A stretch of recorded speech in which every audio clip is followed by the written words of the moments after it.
Video को like करके आगे शेयर जरूर कर दें। हमारे वो भाई खुश हो रहे होंगे, मौलाना मैं तो पांचों वक्त की पढ़ता हूँ। याद रखना उल्मा मौजूद है या ये उल्माए किराम के इल्मी मकाम और मर्तबे के सामने मेरी कोई हैसियत नहीं, मैं एक तालिब इल्म हूँ। लेकिन किसी अच्छे आलिम से मसला पूछो, 5 वक्त की नमाज पढ़कर कोई नमाजी नहीं कहलाता।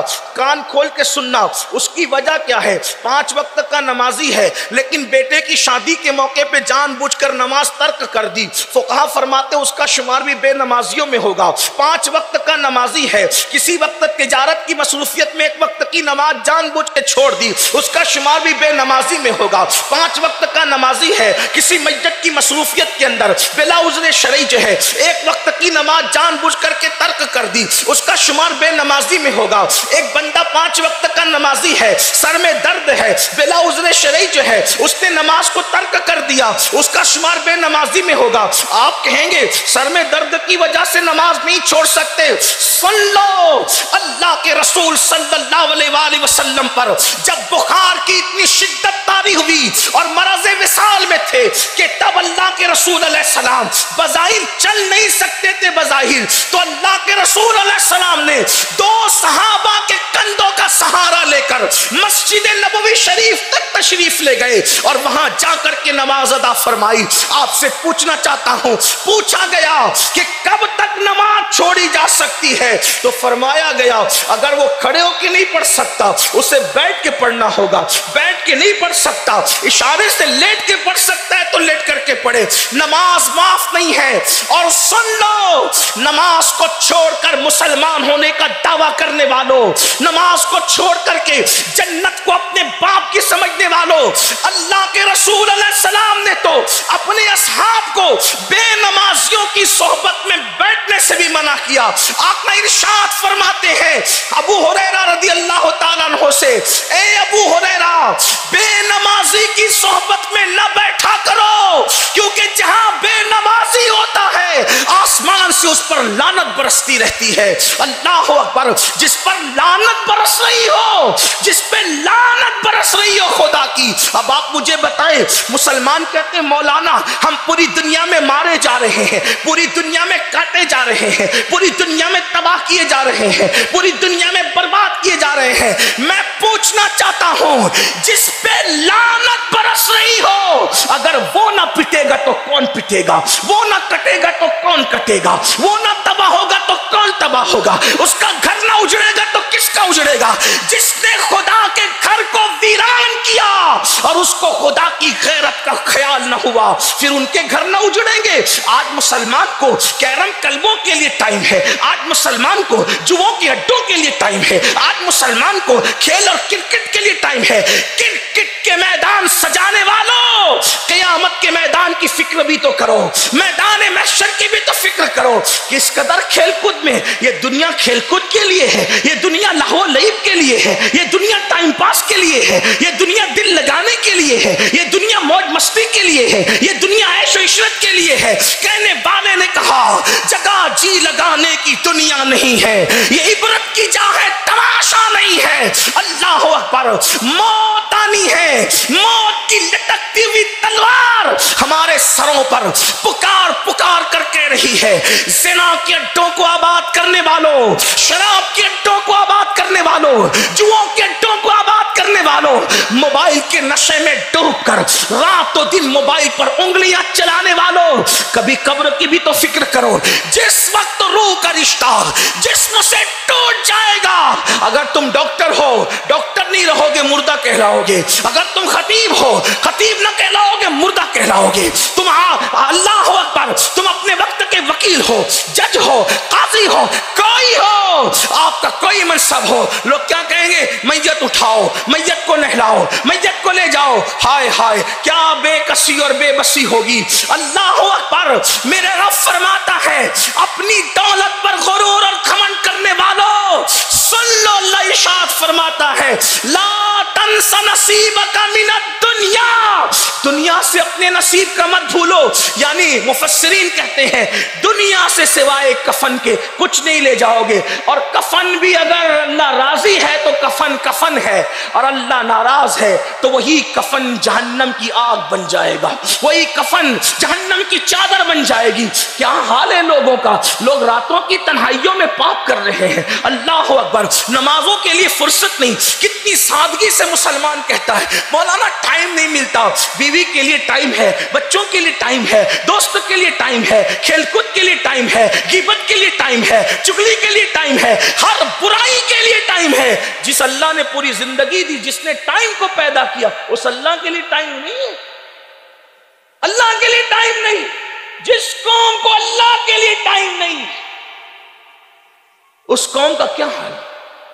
इसलिए सुन लो, आज जो चाहे कर लो, आज जो चाहे कर लो, अल्लाह की अदालत करीब है, अल्लाह के फैसले करीब है। और अल्लाह फरमाता है इन्ना बतशा रब्बिका लशदीद, तेरे रब की पकड़ बड़ी सख्त है। जब फिरौन को पकड़ते हैं तो दरिया में डुबाकर मार डालते हैं। तुम एक दो कंपनी के मालिक हो, 4-6 एकड़ खेत के मालिक हो, इतना घमंड। वो फिरौन और नमरूद बड़ी बड़ी सल्तनतों के मालिक थे। अल्लाह फरमाता है हमने फिरौन की लाश को तुम्हारे लिए इबरत बना दिया, उसको ना आज तक कफन मिल सका है, ना आज तक कब्र मिल सकी है, एक म्यूजियम के अंदर पड़ा हुआ है, और उसकी लाश पुकार पुकार कर कह रही है अगर दौलत और ताकत के नशे में खुदा की गैरत को चैलेंज करोगे तो कब्र से भी महरूम रहोगे और कफन से भी महरूम रहोगे। अल्लाह अकबर। उसकी लाश को कुत्तों ने भी नहीं खाया, उसकी लाश को जानवरों ने भी नहीं खाया। मुसलमानों कहां हो अल्लाह के बंदो, अल्लाह से डरो, अल्लाह के अजाब से डरो, रब की बारगाह में रुजू करो। कुरान कहता है कहां जा रहे हो, फफिर्रू इलल्लाह, दौड़ो अल्लाह की तरफ, किसी और की तरफ ना दौड़ो, अल्लाह की तरफ दौड़ो। और सुन लो, किसी की भी तरफ जाओगे तो धोखा खाओगे। तन्हा मेरे रब की बारगाह है, अकेले मेरे रब की बारगाह है कि उसका वादा है मुजरिमों, गुनहगारों, पापियों, अल्लाह के दरबार की शान ये है कि खुद फरमाता है हदीस कुदसी में, मेरा बंदा अगर चल कर आता है तो मेरी रहमतें उसकी तरफ दौड़ करके जाती है। आओ अल्लाह की रहमत से मायूस ना होना, अल्लाह की तरफ आओ। तो अर्ज ये कर रहा था, सहाबे किराम के पूछने पर मेरे आका ने सलाम ने फरमाया वो जहन्नम की वादी, वो जहन्नम का हिस्सा, कौन सा जहन्नम का हिस्सा, अल्लाह अकबर, जिससे जहन्नम भी 5 बार एक दिन में पनाह मांगता है और जिसमें पहाड़ भी पिघल पिघल जाएंगे। 2 लोग उसमें रहेंगे। नंबर 1 बेनमाजी, अल्लाह हमारी हिफाजत। आका फरमाते हैं बेनमाजी को ज़कात भी मत दो, बेनमाजी को ज़कात भी मत दो। अल्लाह के रसूल अलैहिस्सलाम ने एक बार अपने असहाब से फरमाया, ये भी सुने, आज हर बंदा चाहता है कि मेरा मुकद्दर संवर जाए, मेरा मुकद्दर संवर जाए, हर बंदा चाहता है मेरा मुकद्दर संवर जाए, मैं बदबख्त न रहूं, मैं महरूम न रहूं।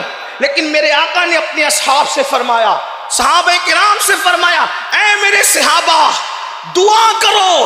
आका सहाबा से कहने दुआ करने के लिए, दुआ सिखा रहे हुजूर, ऐ मेरे सहाबा दुआ करो कि अल्लाह किसी को बदबख्त ना करे, अल्लाह किसी को महरूम ना करे, ना कोई बदबख्त रहे ना कोई महरूम रहे। सहाबे किराम ने अल्लाह अकबर अर्ज़ किया, आका बदबख्त कौन है, महरूम कौन है? तो फरमाया, ऐ मेरे सहाबा जो नमाज छोड़ देता है वो बदबख्त भी है, वो महरूम भी है। मुकद्दर के उरूज की दुआएं करने वाले अगर उनको सजदों के लिए टाइम नहीं है तो वो बदबख्ती के लिए तैयार रहे। और ये मेरे आका ने फरमाया वो बदबख्त है, बदबख्ती उसका मुकद्दर है जिसकी पेशानी में सजदे की तड़प नहीं, वो महरूम है जिसकी पेशानी में सजदों की तड़प नहीं। अपने बच्चों का मुकद्दर संवारना है तो नमाज की तरफ आओ, मस्जिदों को वीरान नहीं मस्जिदों को आबाद करो। और दूसरी तरफ रुख करते हैं तो आका ने उस वादी के लिए दो लोगों का नाम लिया, एक बेनमाजी और नंबर 2 फरमाया हराम लुकमा खाने वाला, वो भी उसी हिस्से में जाए जहां बेनमाजी होगा वही लुकमे हराम खाने वाला भी हो। आज नमाज तो पढ़ता ही नहीं मुसलमान, और जो पढ़ते हैं और जो नहीं पढ़ते उनका भी हाल माअज़ल्लाह इल्ला माशाअल्लाह कमोबेश यकसा है। हराम से कौन बचता है? लोगों का एक जहन बन गया, जिनके शराब के धंधे बस वही हराम खा रहे हैं, वो तो खा ही रहे हैं, उसमें कोई शक ही नहीं। जिनके जुओं के धंधे वो हराम खा रहे हैं, वो तो खा ही रहे, कोई शक नहीं। मेरे भाई, किराना दुकान पर अगर तू फली का तेल बोलकर उसमें मिलावट करके बेचता है तो पूछ अपने उलमा से, ये भी तो हलाल नहीं। झूठी कसम खा के धोखा देकर तू तिजारत करता है, ये भी तो हलाल नहीं। और आज लोग कहते हैं घर घर की कहानी है। क्या है घर घर की कहानी? मेरी औलाद मेरी बेवफा है। मैं कहता हूं क्यों बेवफा है? वो कहा मैं तरबियत न कर सका। मैंने कहा आज से 100 साल पहले वाले तो इतनी यूनिवर्सिटी में नहीं पढ़ते थे, तेरा बच्चा तो यूनिवर्सिटी का पढ़ा है, फिर कैसे वो तेरा बागी है, वो बेवफा है? कल तो एक बाप तरबियत करता था, आज तो 50 टीचर मिलकर तरबियत करते हैं, नजर रखते हैं, ये सिखा रहे हैं वो सिखा रहे हैं, क्या क्या सिखा रहे हैं। फिर बेवफाई क्यों? अच्छी तरह सुनना और दिल के कानों से सुनना, और माँ और बहनों की भी खुसूसी तवज्जो। अगर औलाद बुढ़ापे में लात मार के घर से निकाल रही है, अगर औलाद गद्दारी और बेवफाई कर रही है, कहां से पढ़ा? कहां? फला यूनिवर्सिटी। कहां से पढ़ा? कहां? फला कॉलेज से। कहां से पढ़ा? फला मदरसे से। कहीं से भी पढ़वा लो, अगर आपने हलाल नहीं खिलाया तो आपकी औलाद कभी आपकी वफादार हो नहीं सकती। जिसके खून में हराम चला गया हो, फिर उसको कोई इल्म आपका वफादार नहीं बना सकेगा। अपनी औलाद को अगर वफादार देखना है, उनके लिए हलाल का इंतजाम करो, उनको हलाल खिलाओ। क्या हो गया? मुसलमान इतना गिर चुका